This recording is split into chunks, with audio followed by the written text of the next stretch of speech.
রাধে রাধে বন্ধুগণ, জয় শ্রীকৃষ্ণ। সমগ্র শ্রীমদ্ ভগবদ্গীতা শুনতে সঙ্গে থাকুন। আজ শ্রীমদ্ ভগবদ্গীতার পঞ্চম অধ্যায় কর্মসন্ন্যাস যোগ, শ্লোক ৮ থেকে ১০। ওম নমো ভগবত বাসুদেবায়।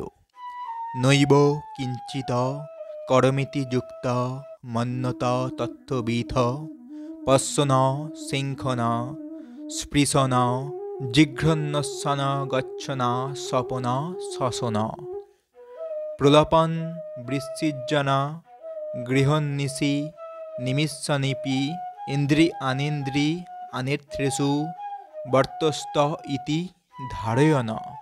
অর্থাৎ চিন্ময় চেতনায় অধিষ্ঠিত ব্যক্তি দর্শন, শ্রবণ, স্পর্শ, ঘ্রাণ, ভোজন, গমন, নিদ্রা ও নিঃশ্বাস আদি ক্রিয়া করেও সর্বদা জানেন যে প্রকৃতপক্ষে তিনি কিছুই করছেন না।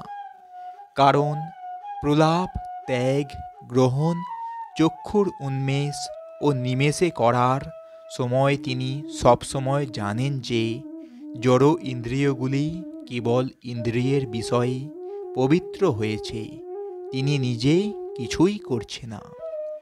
এর তাৎপর্য, যিনি কৃষ্ণ ভাবনাময় তার অস্তিত্ব সম্পূর্ণভাবে পবিত্র, তাই তিনি কর্তা, কর্ম, অধিষ্ঠান, প্রচেষ্টা ও দৈব এই পাঁচটি প্রত্যক্ষ ও পরোক্ষ কারণের দ্বারা সাধিত কর্মের সঙ্গে কোনোভাবে সংযুক্ত নন।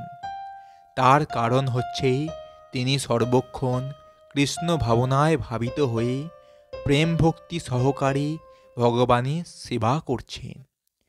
আপাত দৃষ্টিতে যদিও মনে হয় তিনি তার দেহ ও ইন্দ্রিয়ের সাহায্যে তার কর্ম করছেন, কিন্তু প্রকৃতপক্ষে তিনি তার যথার্থ স্থিতি সম্বন্ধে সচেতন, যা হচ্ছে পারমার্থিক কার্যকলাপ।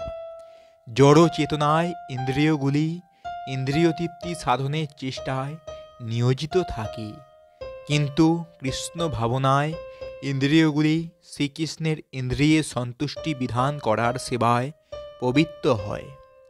তাই কৃষ্ণ ভক্তকে আপাত দৃষ্টিতে ইন্দ্রিয়ের কার্যকলাপে নিয়োজিত বলে মনে হলেও প্রকৃতপক্ষে তিনি সর্বদাই মুক্ত। দর্শন ও শ্রবণাদি হচ্ছে ইন্দ্রিয়ের কার্যকলাপ এবং এগুলির উদ্দেশ্য হচ্ছে জ্ঞান আরোহণ করা।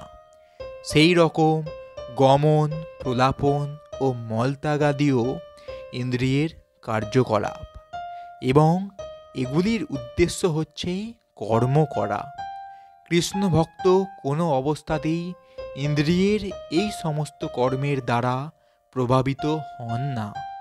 ভগবানের সেবা ছাড়া তিনি আর কোনো কর্মতেই কর্ম করতে পারেন না, কারণ তিনি জানেন তিনি হচ্ছেন ভগবানের নিত্য দাস। শ্লোক ১০। ব্রাহ্মণ্যধায় কর্মণি সঙ্গং তক্তা করতি য লিপ্যতে ন স পাপেন পদ্রপত্রমি বাস্তসা। অর্থাৎ যিনি সমস্ত কর্মের ফল পরমেশ্বর ভগবানকে অর্পণ করে অনাসক্ত হয়ে কর্ম করেন, তার পাপ তাকে কখনো স্পর্শ করতে পারে না। ঠিক যেমন জল পদ্মপাতাকে স্পর্শ করতে পারে না। এর তাৎপর্য, এখানে ব্রাহ্মণী শব্দটির অর্থ হচ্ছে কৃষ্ণ ভাবনায়। জড় জগৎ হচ্ছে প্রকৃতির তিনটি গুণের অভিব্যক্তি, তাকে বলা হয় প্রধান। বৈদিক মন্ত্র সর্বং হতদ ব্রহ্ম মুণ্ডক উপনিষদ তস্মাতেদ ব্রহ্ম নামরূপন্ন চ জায়তে মুণ্ডক উপনিষদ এবং ভগবদ্গীতার শ্লোক মোম জনির্মহদ ব্রহ্ম বর্ণনা করে যে এই জগতেই সব কিছুই ব্রহ্মের প্রকাশ। এই প্রকাশ যদিও ভিন্ন রূপে হয়, কিন্তু তা মূল কারণ থেকে অভিন্ন। ঈশোপনিষদে বলা হয়েছে সব কিছুই পরম ব্রহ্ম শ্রীকৃষ্ণের সঙ্গে সম্বন্ধযুক্ত, তাই তিনি হচ্ছেন সব কিছুর অধীশ্বর। যিনি এই সত্যকে পূর্ণরূপে উপলব্ধি করতে পেরেছেন এবং সেই উপলব্ধির ফলে সব কিছুই ভগবানের সেবায় নিয়োজিত করেছেন, তিনি কোনো অবস্থাতেই পাপ পূর্ণ কর্মফলের বন্ধনের দ্বারা আবদ্ধ হন না। পাপ অথবা পূর্ণ কোনো কর্মফলই তাকে স্পর্শ করতে পারে না। তিনি জানেন কোন বিশেষ কর্মসাধন করার জন্যই ভগবান তাকে তার জড় শরীরটি দান করেছেন, তাই ভগবানের সেবাতেই তিনি সেটি নিয়োজিত করেন। তখন তা সব রকম কলুষ থেকে মুক্ত। ঠিক যেমন জলে থাকলেও পদ্মপাতাকে জল কখনো স্পর্শ করতে পারে না। গীতাতেও ভগবান বলেছেন ময়ি সর্বাণি কর্মাণি সংন্যস্য, অর্থাৎ সমস্ত কর্ম আমার। সমস্ত কর্ম শ্রীকৃষ্ণের কাছে সমর্পণ করো।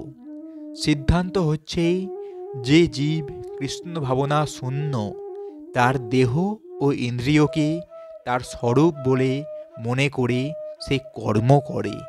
কিন্তু যিনি কৃষ্ণ ভাবনাময়, তিনি জানেন তার দেহটি শ্রীকৃষ্ণের সম্পত্তি, তাই তিনি তা সর্বতোভাবে ভগবানের সেবায় নিয়োজিত করেন।